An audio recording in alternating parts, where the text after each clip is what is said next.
Hello, everyone, and welcome to another CineQuest video reviews and podcast. We're going to be talking about a Troma classic, Sergeant Kabuki Man.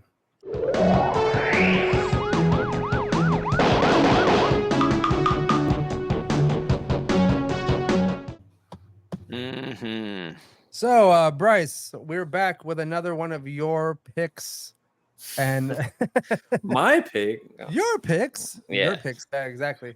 The Sergeant Kabuki Man. I wasn't too familiar with Sergeant Kabuki Man, the whole aspect of it, until I saw pictures, and I just thought to myself, this could be offensive, no? Yeah. I was say, man. Cultural appropriation. Need to, yeah, definitely put a And disclaimer. I do need to clarify, it's Sergeant Kabuki Man, NYPD. Yeah, Right. it's very important. I have to make that distinction. Yeah, man, big time. He looks like a real policeman officer. Yep. And this is directed by Lloyd Kaufman and Michael Hertz.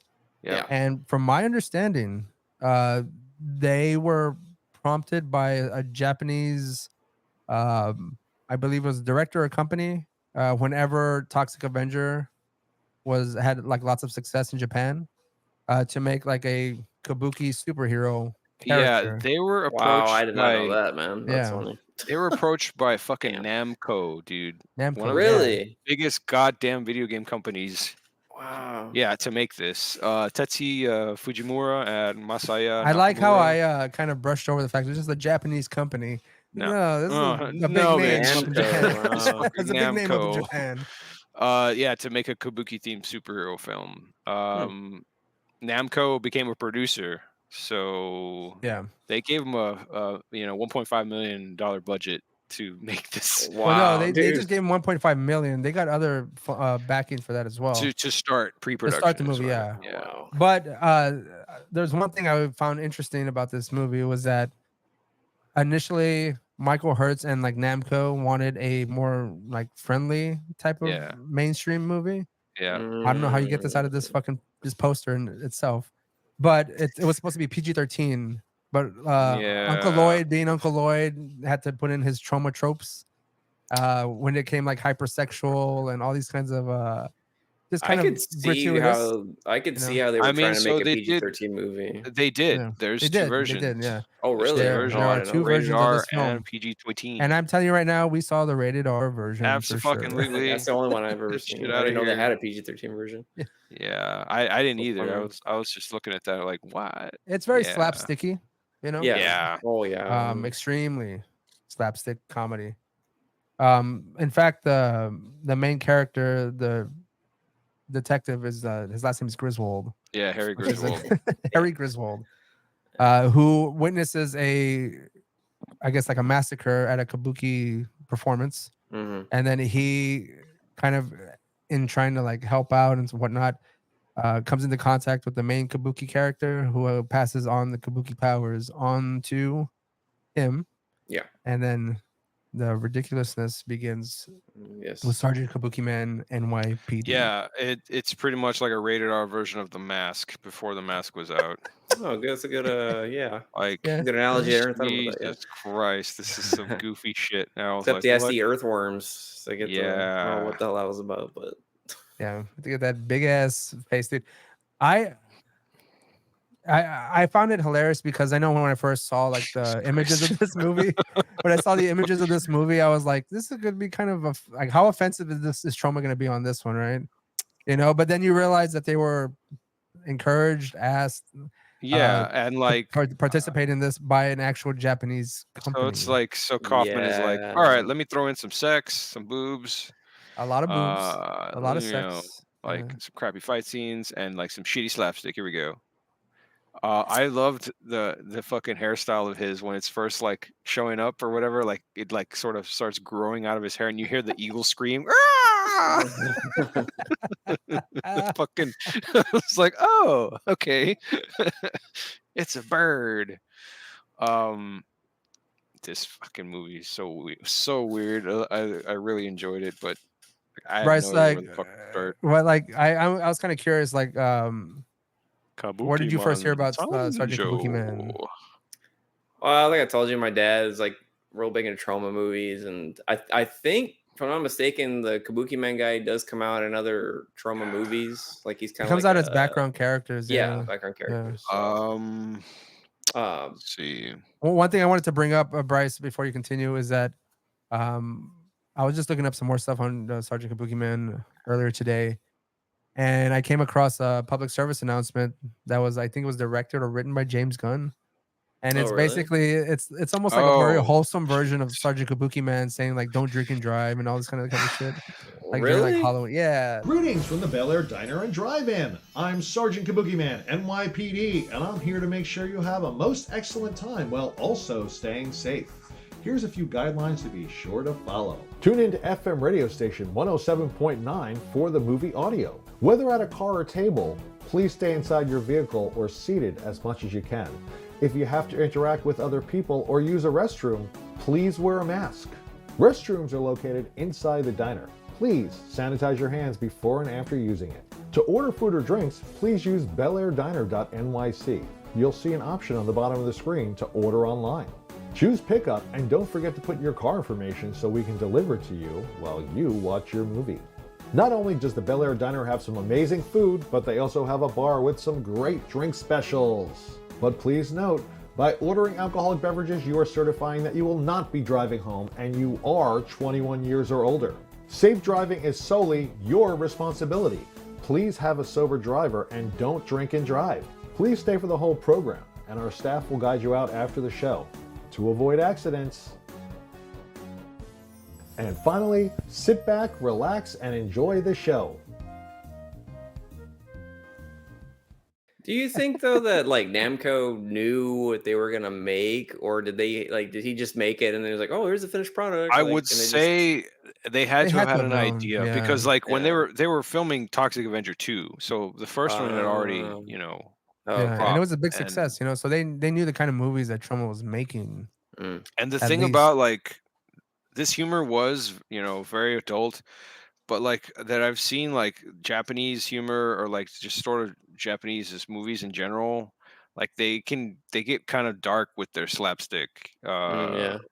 They make a lot of jokes that might not they definitely wouldn't have aged well over here.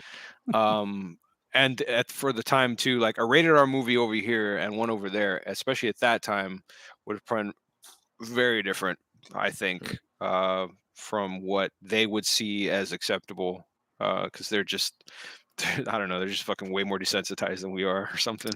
Yeah. So like I don't You think, necessarily see this too you far really out think of that they are the way gym for more them. desensitized with their comedy? Well, I mean, I guess nowadays I would say it's like more hypersensitive Yeah. with this type of humor. I mean, I don't know how well. Let's just say, for instance, hypothetically speaking, that Troma is able to get Sergeant Kabuki Man in theaters again. Like I'd go watch it for sure. But like, would like say like a new audience, like how would they take the humor in this movie? Gen Z would probably not care for this too much. I don't know. I could see like some of my family checking this out and being like, "Oh my god, that's so offensive." I'm like, "Yeah, that's the point. What do you mean?" Did Orly watch this too? I think he saw parts of it, but no, not really. I was mostly all by my lonesome here checking out this ridiculous trash. Yeah. I really enjoyed the fuck out of this movie though. Oh yeah, it's great. I had a great time watching this movie. Man, some of the slideshows, dude. Let's talk about some of his superhero powers. What weaponry does a Kabuki Man draw from? Well, maybe Roland, can you explain a little bit of the history of Kabuki theater? Do you have your dissertation? Sure, Bryce. Let me put on my. Fucking, I was been waiting for this. I have my Kabuki hat right here. No, so the little I know about Kabuki is it's their version of ye olde fucking theater, right? Japanese, dramatic performances and traditional dance, like over the top. It's very stylized, sort of performance. They have ridiculously decorated costumes and shit. You'd think they're like clowns or whatever, but it's more of just like their theater or whatever. I think they were mostly just like dance troupes that would sort of go around and put on shows for people. It's just And, exaggerated, like dance, drama dance kind of thing. like like Cirque du Soleil, but without the muscles and shit, kind of stuff, I guess. Where it's just like, what am I watching? Who cares? This is cool. It's ridiculous and very just over the top elaborate. Let me look it up real quick. Let's see. Well, they do like you said, Ray, they have the Kabuki theater, like for the show or the play that the cop Griswold goes to. And then like they just start like killing them, like start shooting everybody, and everyone's like, oh, like they thought it was part of the show. I wish I had like I probably put a clip in here somewhere. We skipped over the actual intro where like that Asian dude and his wife, I think, are like attacked, right? Aren't they? Like they break into their apartment or something, and they stab I forget if they stab him or they shoot the guy, and he's like, "You can never stop Kabuki Man. You can kill me, but you can't kill the spirit of Kabuki Man." And the powers of Kabuki, like he like turns over and like looks at the little shrine he's got, because I guess he was supposed to be the inheritor. That's right. Yeah, he was supposed to. And like, don't they kill the kid or something? There's like a baby in there too. I think they. Oh yeah. They kill the baby, and like the movie starts like they throw the fucking chick out the window, and she like crushes some like Wall Street lawyer. I'm telling you, man, with these wheels, the babes are gonna be falling all over you. Her asshole or whatever. Yeah, they're all doing coke in the. They're making lines there on the fucking sidewalk off the top of the car in broad daylight. And they're like, no, I just fucked over these other people. Oh, it's so great! I made all this money. Drugs. And then like naked girl, just fucking like crushes him. And I think like the prompt for the movie comes up with like with like the dude's face between her butt cheeks or something like that. Or I forgot. I'm glad you brought that up, Roland, because I was actually going to make a comment about it, and I should have written down notes, which I never do. I mean, I thought about it too, but there's just so much shit in this movie. It's hard. Well, this is just one thing going on in the background of that scene. Whenever they're doing the coke and they're talking all this shit, there's like a little person with a giant dog that walks behind them. Yeah. Oh, I didn't even notice that. Dude. Yeah, like they're just talking like, oh yeah, like this is what you do about money and then drugs, like you're snorting all this stuff, and you just see some little person in like a 3-piece suit walking behind him, but like walking like a giant ass fucking dog, and he goes into the building. Like I was like, there's just random ass shit going on in the background, as it is in every like Troma movie. Like you just look in the background, you see some like crazy shit, Yeah, but why I thought the Kabuki motif really lent to, Lloyd Kaufman's just ridiculous fucking directing, producing, styles.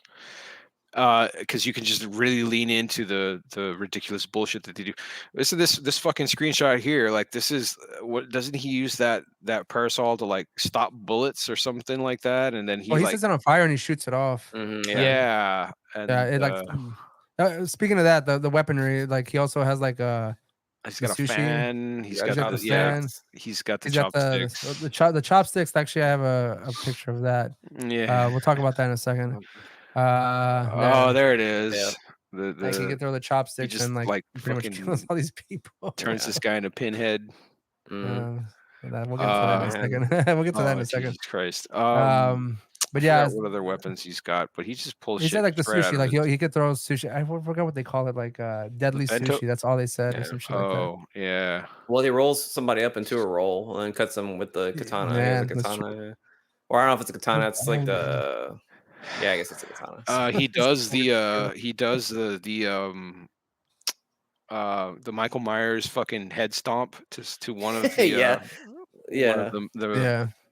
the thugs or whatever, but it's like it's played off like a joke where he's like, oh, stomp splat, stomp splat, whoa, stomp splat, like just like okay, yeah. He's got like this is what his third Kabuki transformation because he's got the first one, which I think was the previous screen Ray. Where he's I think like this is when he initially turns into one. Yeah, like, when he first turns into him, and then the second one where he basically turns into like a fucking clown, I guess like an American one, like an American clown, and if he busts out he can't fully grasp all the powers. Right, of Kabuki Man, so he turns into this. He's still an unstoppable goddamn like force of clownitude. But yeah, he's got the big stupid shoes and and like it's so great that like when he does this, the thugs are still scared shitless of him. They're like, "Oh fuck, he's did it! He's transformed!" And like, what does he do? He's like Kabuki powers or some shit. Like he's like, "I call you." He does like a spin, and it's like you practically hear like the like like a I don't know like the gag noise or whatever, like a fart or something kind of shit. Like he and then poof, he turns into the rodeo clown. Yeah. This is when he's facing this guy, right? Like, I thought this guy's like the main villain. I forget what his name is in this movie, but I for a second there, I thought he was the captain from Police Academy.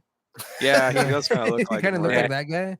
But then, obviously it's not him. But I think okay, no, it's who's this? Reginald Stewart, I think. I guess so. Yeah. Yeah, it's Reginald Stewart is the name of the guy's name. It's played by Bill Whedon, who has been in shit like it says 86 credits to his name. Are they all Troma movies? Yeah, actually, he's in Shakespeare Shitstorm. Damn! Wow. Psycho Ape. Eternal Sunshine. It's a short. No. I was like, what? Let's see. Yeah, I was about to say like, no, that can't be right. The Jim Carrey vehicle. I think he just does like a lot of bit pieces or roles. And oh shit, he was in Upright Citizens Brigade. No way. And for 4 episodes, he was Dan Michelson. I just wanted to. There's also a bit in Griswold's apartment. Like he just has like mounds and mounds of cans of beer. Just all over the place. It was like a hoarder. Almost. Yeah. This seems like it could have been like back in the day. That could have been like your room, Roland.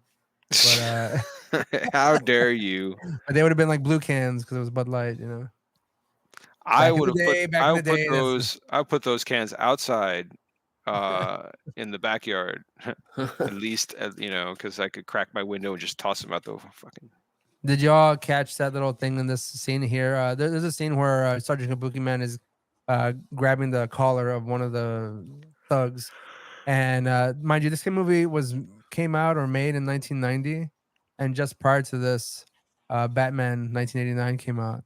And the thug tells Kabuki Man, he goes, "Who are you?" And then they kind of both look at the camera, and he goes, Kabuki Man, what the fuck? Yeah. It's obviously a call to like the Batman movie. Yeah.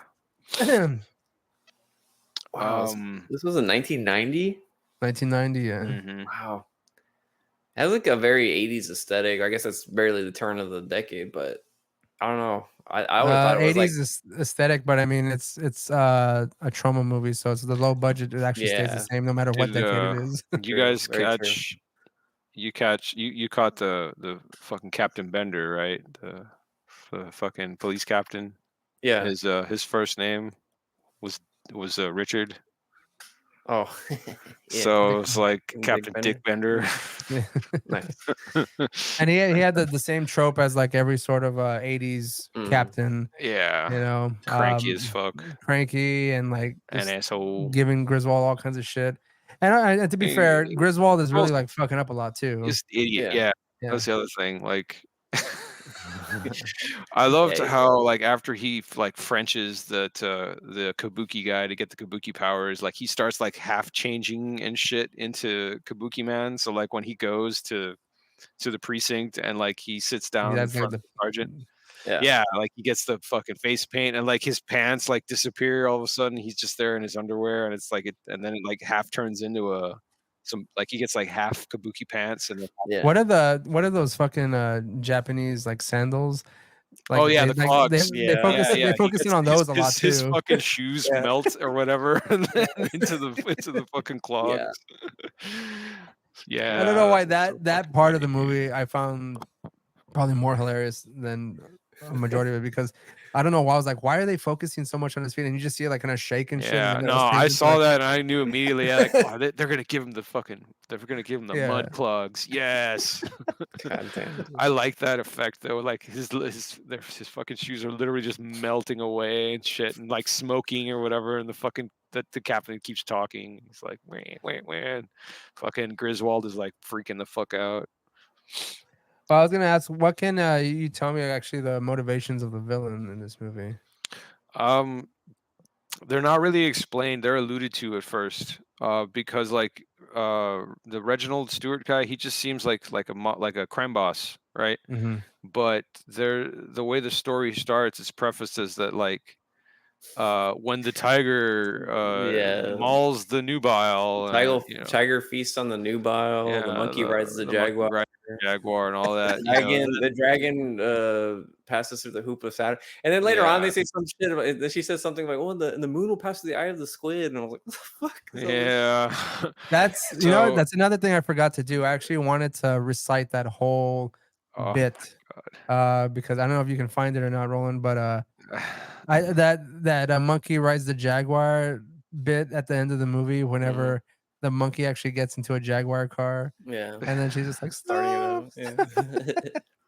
Yeah, and I was like, yes, because I like at the end where it's like the fucking villain is talking about the dragon is going through the hoop of Saturn, and it's like, look here, and then they bring it to the diagram. There, it's like you're at the planetarium. The dragon dances through the hoop of Jupiter, and evil will prevail.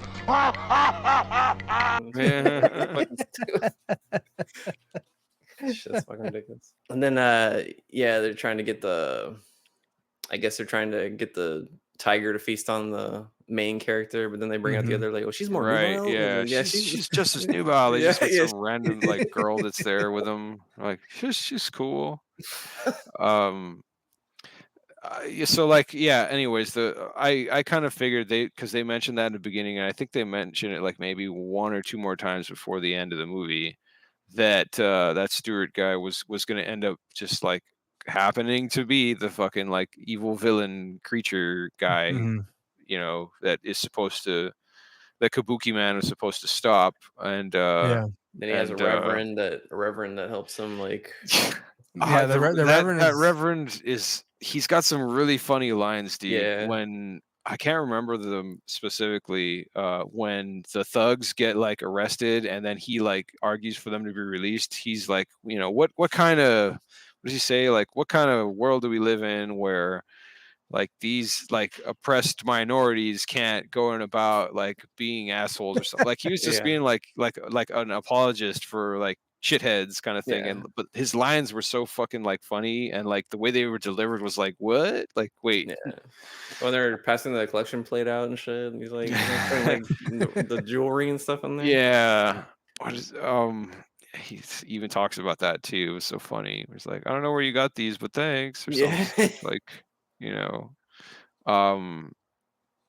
man. I just want to see it bring out the picture of the villain actually taking his final form.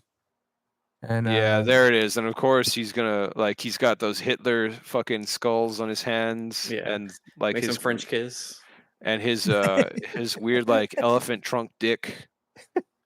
There you go, Uncle Lloyd bringing out the fucking monster cock again. I love the Hitler heads though, hands. That shit was so funny. I was like, is that Hitler? I was like, is that an elephant dick? What the fuck?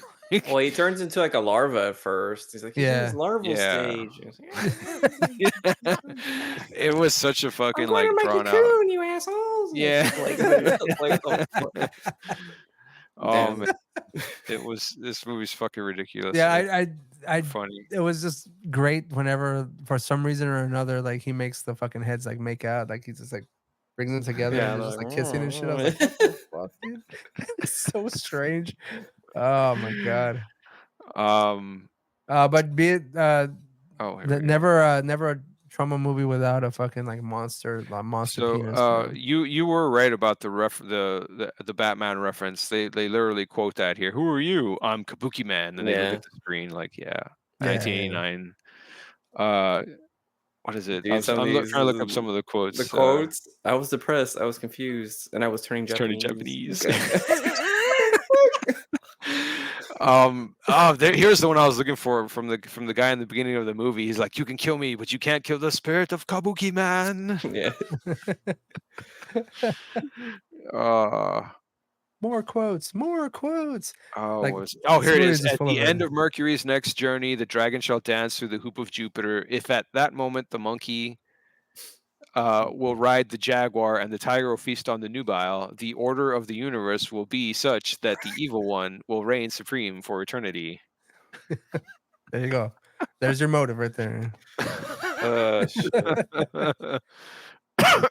I like this other one too. It's like when the fucking baboon he's like trying to get on the jaguar. He's like, I like a dog-faced monkey that has an appreciation for expensive sports cars. I don't know, man. The training montage is funny too, where he fucking has she has him upside Like she has upside a weird down, like she's red like clown costume on, but yeah, she has him mustache, like hit him in the dick with the bamboo stick. Yeah, and she has him like she has him like trying to piece out the rices by like color and shit. Yeah. Man, dude. And then he cuts it all like she's like, it took me like 5 hours. Like, no, do it in 3. She messes it up. Right back to his dick. Yeah, like that was really funny too, because like at first you're like, is she? Nope, she's crushing his nuts. Never mind. And what it all turned out to be is that he just needed love, man. Like the song says, your love gives you power. Your power is love. That's another thing. The soundtrack itself, like, there's a whole actual that Kabuki Sergeant Man Kabuki Man song is fucking banging, dude. I don't know about you, but I like it, man. I also like too when he's done, he comes out like, oh, he's like, he's like, I got a headache this big in my nether regions and all this shit like that. And he's like walking away, and then she's like, all right. It's like, we tried Japanese style, now we try American style. And she just starts beating him up and shit. Oh yeah. What was the turning point in their relationship where they ended up just banging? She saves him, right? Or he saves her, right? Or something like that. When he flies away or whatever. Yeah. They just jump off. That's like obvious crank. Like he's on a She's like, you can fly. He's like, there's some hella string action going on in that scene. Yeah, man. Yeah, you see the string behind him and shit. Like, that's great. But there's a lot of he throws up on the lawyers. Yeah. He's like, they're like talking about how that he gave the other guy money to like let his client off or whatever, and he's like, oh yeah, and he looks up and that's when Sergeant Kabuki throws up on him. Did either of you guys? I mean, we haven't talked about Rembrandt, have we? Oh fuck yeah! The right hand man murderer. The obvious wig on. The obvious wig, but it's always perfection because he is an artiste. That's right. Man. Yeah. Of killing. Oh man. The villains' faces in this movie are great. Like, they're so like played off. They're just like, yeah, you got Jughead, I think, or is it Jarhead? I think it's Jughead. Everybody they keep calling him Tiny or whatever. Weenie. Keep calling him a weenie. That's the guy that gets. He's like, I guess I am a weenie. It's like the fucking hot dogs in the shoes and shit. Fucking stupid. That's the guy that he actually grabs by the collar and he says like, "Who are you?" Whatever the fuck. Yeah. Yeah, those guys come out as villains in pretty much almost every Troma movie. I think the guy was a villain also in Class of Nukem High as well. I think. And I know the other guy, Rembrandt, he's also like a villain in pretty much in every movie and that's at least every movie that I've seen that's Troma related or Lloyd Kaufman directed. Whole scene too with the villains and the park and the cop. It's like a hard that's a kind of a triggering scene too, I guess, or like a bit of a gang rape situation. Yeah, the rape movies were a bit of a disappointment because I was like, wow, damn it. Well, I mean, it doesn't get too graphic. Well, I guess kind of in a way, but then she ends up in the hospital Yeah. And And then the fucking Rembrandt scene is shows up. like, yeah, he shows up to the doctor, and the nurse is like, oh well, he says 100 milligrams or whatever, 100 milligrams of morphine. Well, I don't know, it's just like I'm you have a just doing headache, my but job. yeah. She's like, well, I just I think you just need some aspirin, but all right, just fucking. Fucking stupid. What was this scene right here? I think this is whenever right after you see the girl in the background. Yeah, she's down there. Right after they stop, he beats up all the thugs, and well, he kills some of them, and like beats up the other ones, and then like they try to rescue her, and he's like, "No, it's me." Like, I'm a cop. he's like, "I'm a cop," and he like shows him again. It's the same guy from the other. Same guy. It is Griswold. Yeah. Like, god damn it. Is I don't know if these are the cops here, but like, what is the cop that's always like they cut to him like a close up of him, and he's just like aggressively eating white donuts. Oh, that that's guy comes the guy out in a bunch of he's in a bunch of Troma. Yeah, he was in I think it was Class of Nukem High as like the foreman for the plant or whatever. Yeah, he's eating donuts there too. Plant. I don't remember if he was, but I just remember. I feel like that's like his thing. Like as many times as I saw him, like I mean, like probably like 3 or 4 times, and he comes out in this just like aggressively, just like munching on donuts and shit, like so aggressively. I feel like that he does that in some form or fashion in every other movie that he appears in. I mean, because probably. I mean, like he was in Poltergeist as well, right? And he's the dude that like shits himself to. Wait, is that the guy that like skinny? shits out that fucking? Yeah, he shits himself and then like he shits out as like a skinny guy or whatever.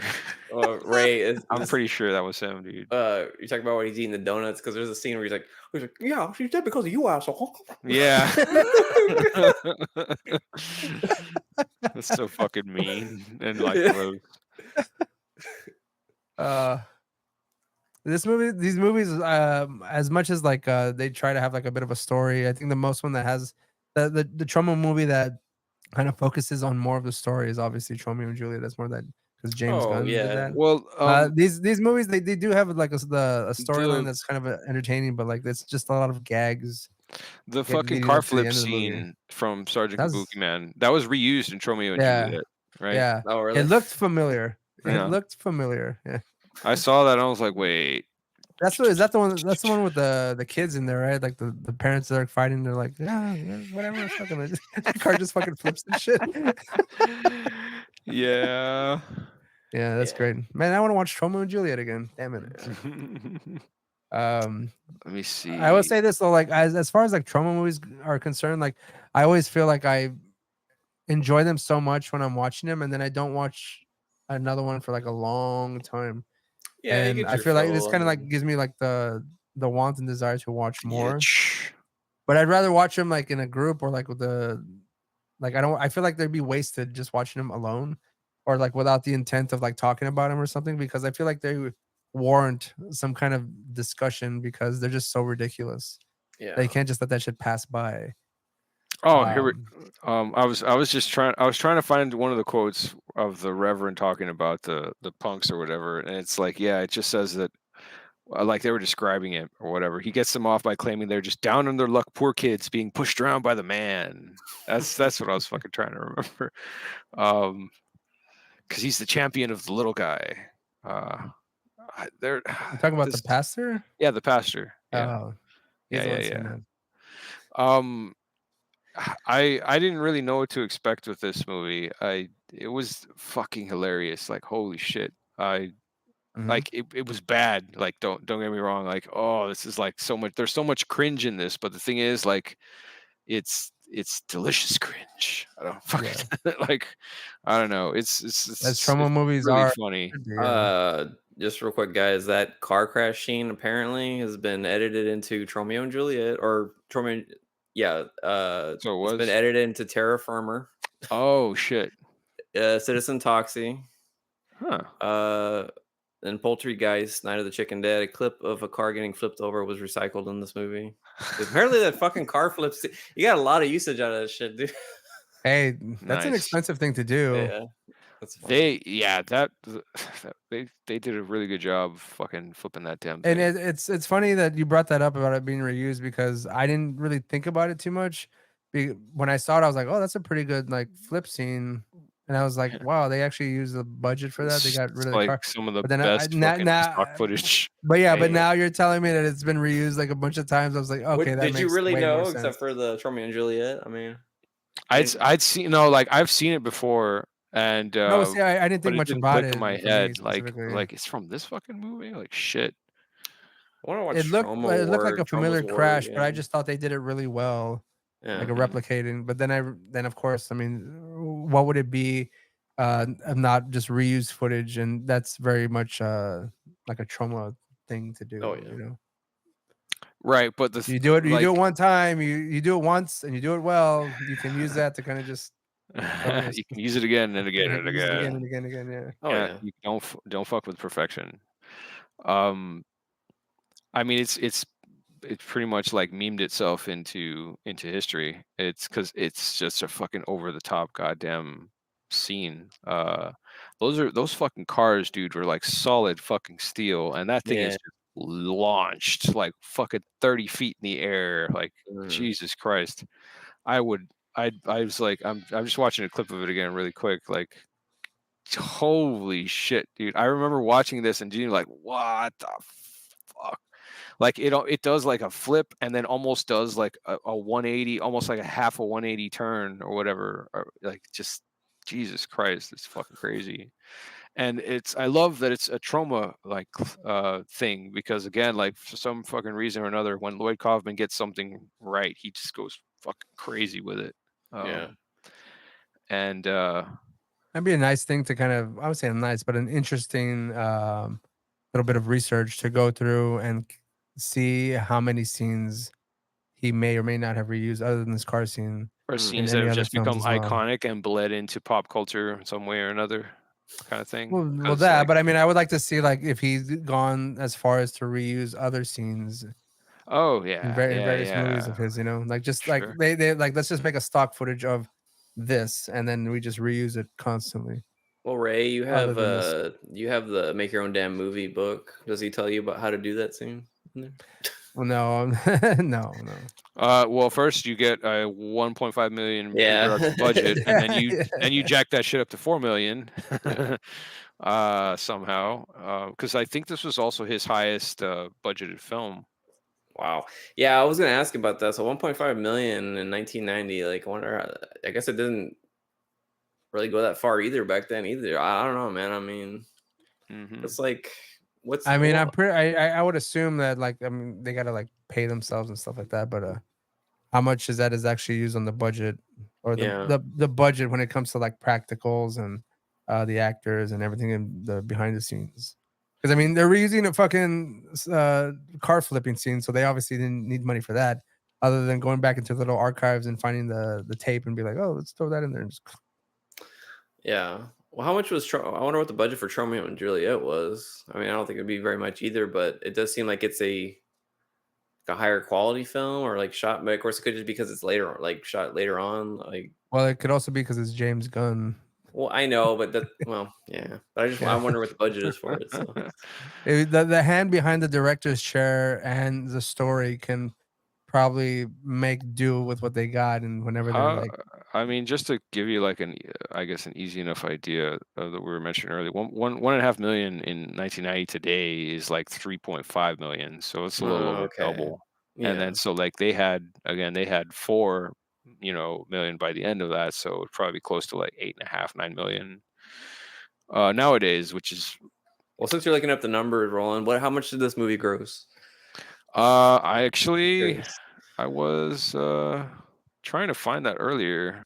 And then I think they made a sequel, right? And apparently there was a Sergeant Kabuki Man cartoon, which I didn't know about. Yeah, it was a TV series or something. Yeah. Which is wild.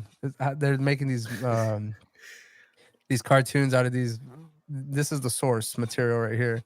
Yeah, I mean they did the same thing with Toxic Avenger as well, and we know how and it was fucking awesome. Actually, the Toxic Avengers getting an arcade style game coming out at some point pretty soon. It's like the Ninja Turtles arcade. So based on the cartoon. I used to have some of the toys from the Toxic Crusaders. Fuck yeah, dude! They were cool. Car flip animated series. Yeah, the animated series was. It never went into production. There was just a teaser that was completed, but it's been made available as a bonus feature on the DVD.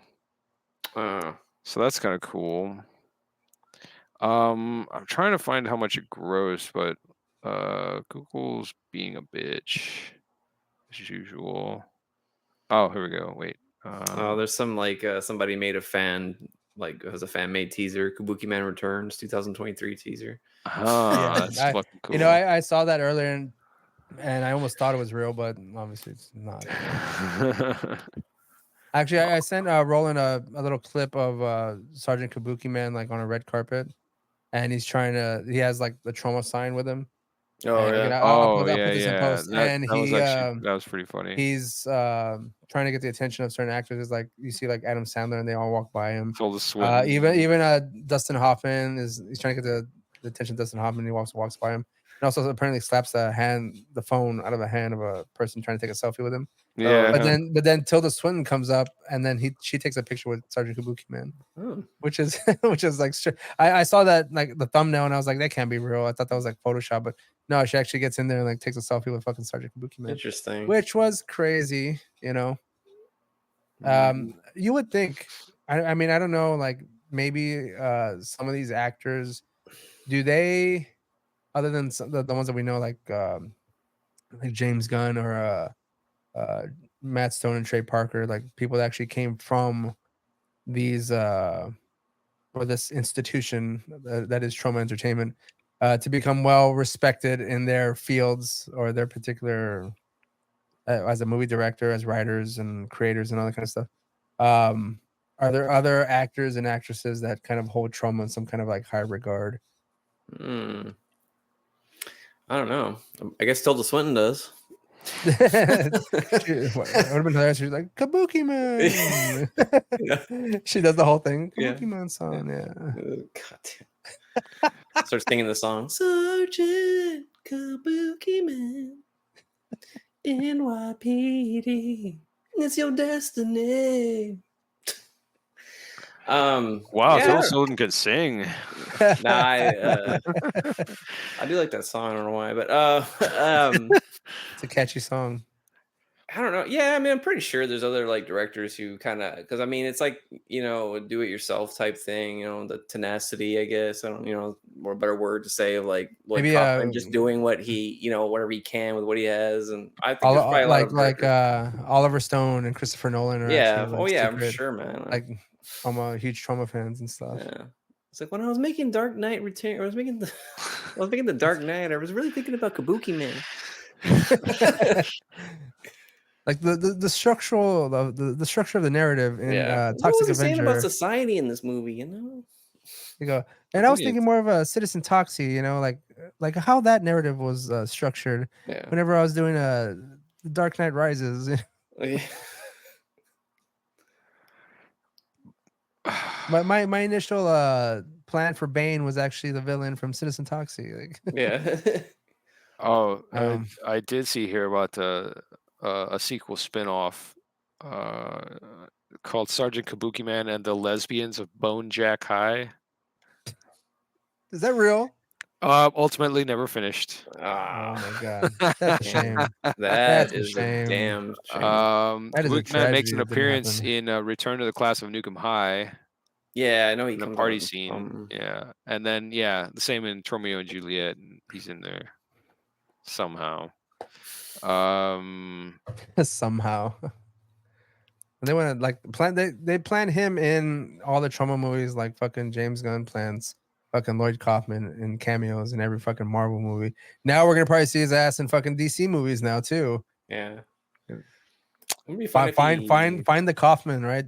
There's gonna be fucking books, in the next picture Superman books movie. with that shit, you know? Damn, what if he tries to plant Kabuki Man in one of those? Just Dude, like real quick, you know, you gotta like really look for him right there. The camera just turns, you just see like the whole costume and shit. That'd be great. It'd be so great.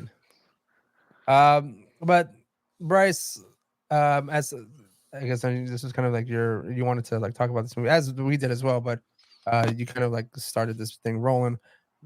What do you think of Sergeant Kabuki Man, NYPD, number out of 5? I again, like, This made me think of. I really Wow, enjoyed I the didn't hell out know of your this name was movie. Bryce. Wait, Roland. didn't you say me? I Fuck said off. Bryce. Oh, he said to get this thing rolling. Oh, Yeah, get yeah, this thing sorry. rolling, You threw me yeah. off, you dick. Well, you can go ahead and Nah, Roland go go for it. first. It's cool. I'm You know, you hurt my feelings. do you respond to Fred Durst every time you hear the song "Rolling"? Yes.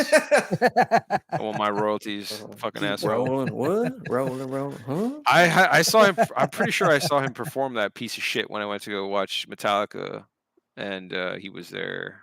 Oh, What, did you see really? him at the? Did you see a Family Values tour or what?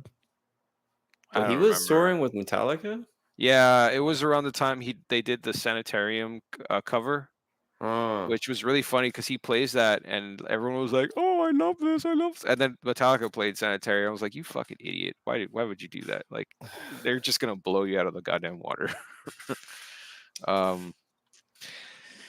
Anyways, Bryce.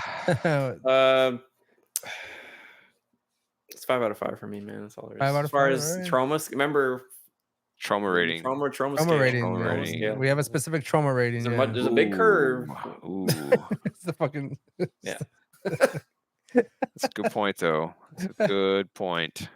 I'm glad you brought back the trauma rating specifically because that's what we did for the other ones as well.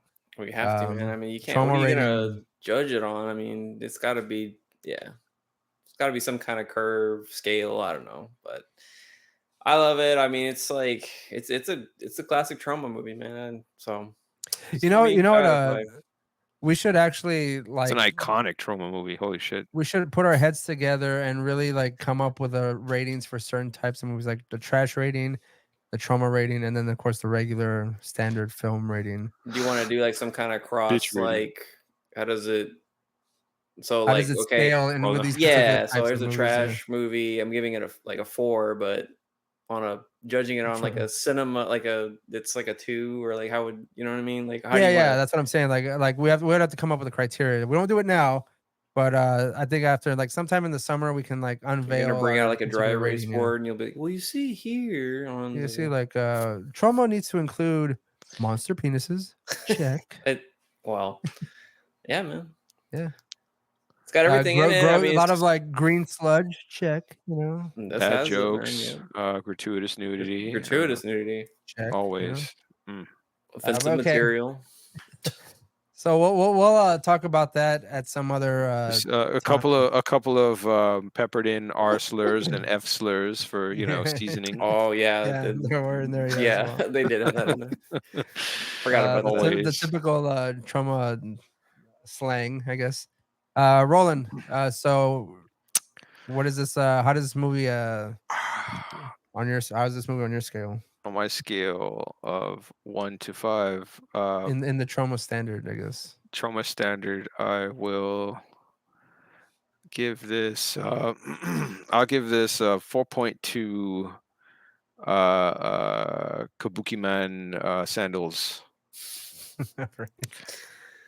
Did have everything you enjoyed as for a trauma movie? I wish I had been drinking for this movie. I was sober watching it, and I loved it. Because again, I was just like, what the fuck? This is like The Mask, but like it's everything I would have wanted to see in it.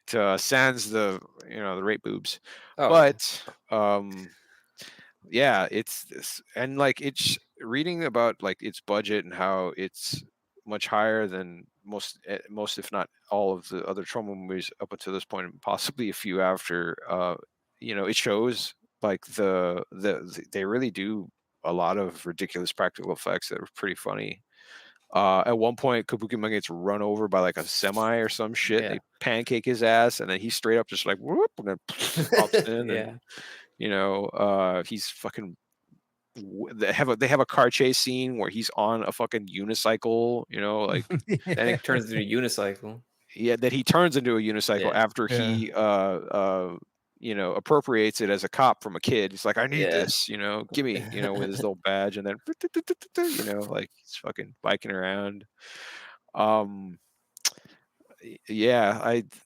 of it is fucking hilarious. The cops were just all ridiculous stereotypes.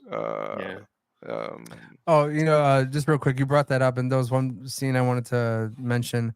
Whenever he's getting like spoken to by the captain, and you see like all the cops in the back like doing this shit in the window, like they're all just kind of like woo, like in the window shit like that. Like I was just like, it doesn't make any fucking sense to put on back here, but I'll accept it. Like they're just like in the you see like their silhouettes because it's like it's kind of like a lightly sprayed type of like stain type of window. And you see everyone's shadow fucking just doing this thing like with their hands and like all this kind of stuff. Like they were having a fucking party in the precinct and it just didn't make any sense. But sitting around eating donuts, chugging coffee. As for me, I will say I did watch this initially while I was on the verge of getting sick. So that kind of sucked. But I did rewatch it again. And I didn't want to like taint my experience, my first experience initially, or leave it as a tainted experience while I was kind of like not feeling like while I was feeling like shit. But it's great. It has all the ridiculousness of a Troma movie, the nudity, the gross outs, the nonsensical shots of people eating donuts or just saying random things. Slapstick stereotypes and practically doing almost like a Charlie Chaplin kind of esque slapstick, you know? Just very cartoonish kind of stuff.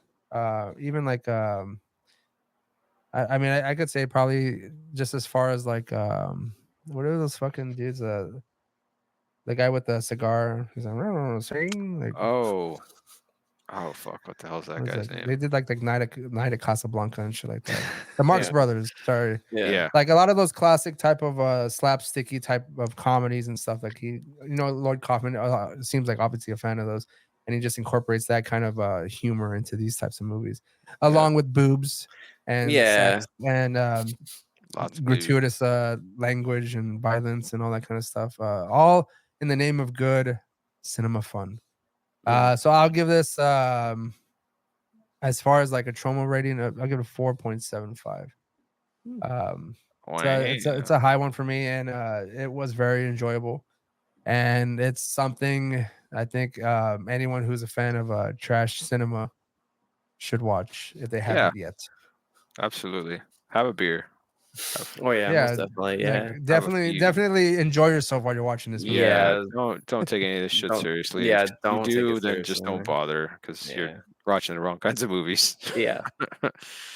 I do like the fact that we can kind of like jump between like and I'm pretty sure like a lot of people do this as well, but I know some people don't like these types of movies, like where you jump from like a very artistic type of film to like a very serious horror to like slapsticky horror to trash cinema to like Troma, which is its own thing. Like it should be its own fucking genre in general.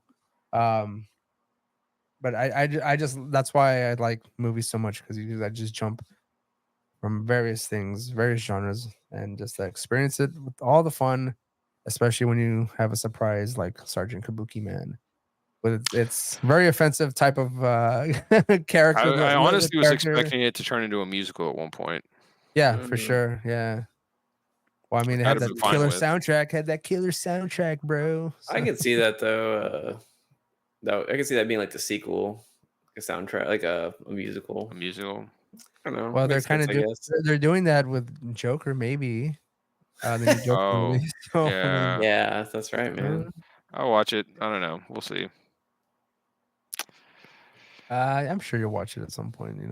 I don't think from what I read, I don't think the musical parts are supposed to actually. They're supposed to be like outside of the realm of like reality in the movie. You know what I mean? Like I'm of the understanding, and I guess I could be wrong, but that I heard the term again. I could be correct me if I'm wrong. It was jukebox musical. So basically, they're playing like songs that we know. It kind of like that's like almost like a character in the fucking movie, like they're not necessarily going around doing like, I'm going to kill this person today. Very like I hate those types of musicals, I'm not a fan of that. But I feel like the music could just be just plays a big part. It's not gonna be like a West Side Story, like no Batman and the Joker, like fuck yeah. The Jets and the Sharks and shit. I think it like Nah. Yeah. I don't know. Could be interesting, though. Yeah, man. Anything else you want to add, guys? Like, Ah, man. There's just too much to cover in this movie. It's just it's you know, sensory overload, hasta la fuck kind of stuff. I think a nice way to approach this movie, kind of like the way we did Redneck Zombies, where we were like commenting as we were watching the movie, which it would be a reaction in general, but more so to kind of pinpoint little things here and there, because again, there's so much stuff going on in the background of this movie that it's kind of hard to just bring everything up as we're just recalling it. You know, you see it, you can point that out, and stuff like that. But regardless, watch this movie for yourself, and if you are consuming any sort of a beverage or anything of your choice that keeps you inebriated, don't just focus on the characters from the foreground. Like, watch what's going on in the background as well, because even that kind of shit is funny as well. They really pushed used the budget well, I'd say, in this movie. Yeah, I actually want to go back and rewatch because I didn't catch the dog. Oh no, I'm gonna watch it. I'm gonna watch it again when I go back down to visit. But yeah, like I said, the guy, the little person walking that big dog in the very beginning. I didn't even catch that. I want to go back and like, and then of course, like I said, like whenever he's getting railed by the fucking captain and everyone's in the in fucking doing this shit, like it just didn't make any sense, as it never does. But it's just funny. His Kabuki powers manifesting. That's what it is. But yeah, again, if you like these reviews, if you have a suggestion, let us know in the comments, or you can fill out a movie request. We have a form that you can fill out, and then let us know what movies you'd like us to talk about, or just to check out, just not even to review or whatever, just something we've never seen before, even if it's in one of these types of films, like even better, these random ass movies, to buy it. Sure. Or buy these types of films, and go on Troma and buy some merch. They got some cool stuff there as well. I mean, it's not like we're sponsored by them, but like I wish I could have all the shirts that they have. They're fucking cool. Yeah, they have that Toxic Avenger face, and then it just says like Troma in big yellow letters on top. Nice. I want that shit. And of course, they have one that has Toxic Avenger and then Sergeant Kabuki Man, and then like those lines going across like this. Oh, really? It seems like they're like two of their like most famous characters that they've created, and they're just both on there, like Toxie and Sergeant Kabuki Man. I kind of want that. I don't know if that one's still available or was that like some kind of retro thing, but that one you showed me, the hoodie, the yellow hoodie, I kind of want that one. See, I didn't see that. Yeah, you showed it to me. I think it's a hoodie, but it's like yellow and it has Kabuki. Well, there's a shirt that said like something about Monster. Oh. I don't know if it's a hoodie. I didn't see any hoodies there. I just looked today. Okay. And I didn't see any hoodies. I just saw like t-shirts and stuff. Gotcha. And the DVDs and the Blu-rays and whatnot. But yeah. I mean, Troma Entertainment has continued on long, even before any of our support. And I don't know how they have, but they have. And there's somebody funding them. There's some secret person funding the Lloyd Kaufman all this fucking money to keep the lights on in the office at Troma Entertainment. I hate to be this guy, man, and I hate to put this out into the world, but God forbid something happens. It's the uncle. You think it'll continue, or is that going to be? I'm pretty sure they have a plan in place. The Hertz guy isn't. The other guy isn't still doing, is he? I have no idea. I'm not sure. I know maybe his wife will continue it. That's true. There will be plenty of like spiritual successors. I don't know that there will be a direct, continuation. Maybe James Gunn will take over. He might. That'd be a badass, right? Yeah. Huh. And he leaves, and maybe he'll just be in the hands of like Matt Stone, Trey Parker, and James Gunn, like the bigger, more successful. Well, if they do that, Shudder will start bankrolling him as a studio. Ooh, that might be. Yeah, I can see that. Yeah. AMC funding Troma. That's funny. That's right. I forgot that they own Shudder. That's so funny, dude. Mm-hmm. They need to take down that. What is it? Is it Nicole Kidman or who's the one? No, AMC theaters. Was the lady in the? Nicole Kidman. Yeah, Nicole Kidman. They need to change out and have Uncle Lloyd Kaufman be there. Like, yeah. Is a movie great in a place like this? You go, you come up, you see all these kinds of characters. He has like Troma. Yeah, Kabuki Man that'd be funny. behind him. All the characters behind him. That'd be awesome. Too. Movies are for families. And Yeah. fucking has the whole Troma family behind him and shit. That'd be great. Yeah. Well, that'll be it for us then. We'll see you next time. See ya.